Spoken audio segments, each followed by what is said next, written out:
જય માતાજી। આજે અમે ગુવારના શાકની રેસીપી આપી છે। તેલ આવી જાય એટલે જીરાનો, પછી જીરું, પછી મેથીના દાણા, હિંગ,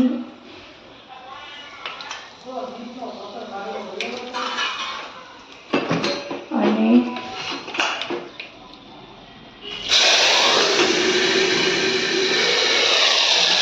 ગુવાર અને બટેકા, અને સાથે 3 ડુંગળી નાખી છે એટલે બહુ સરસ સ્વાદ આવે એનો। એકવાર આ રીતે કરીને જોઈશું, બહુ સરસ લાગશે।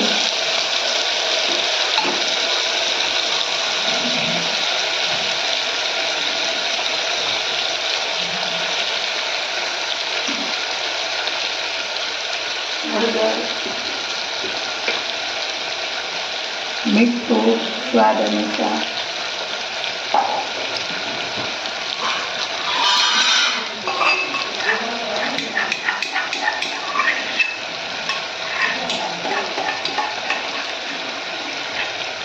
લસણવાળી ચટણી સ્વાદ અનુસાર, જેટલું તમે તીખું ખાતા હોય એ રીતે। હવે આને ઘડીક વાર સોતરવા દઈશું।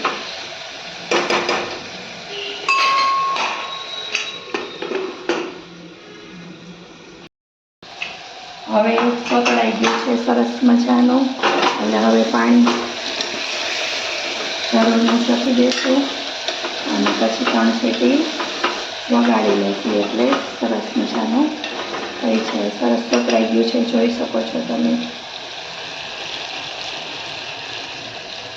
હવે 1 ગ્લાસ પાણી નાખી દીધું છે।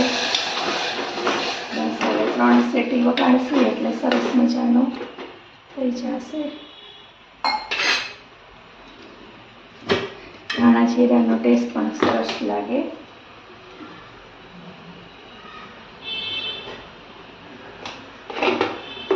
હવે કુકર બંધ કરી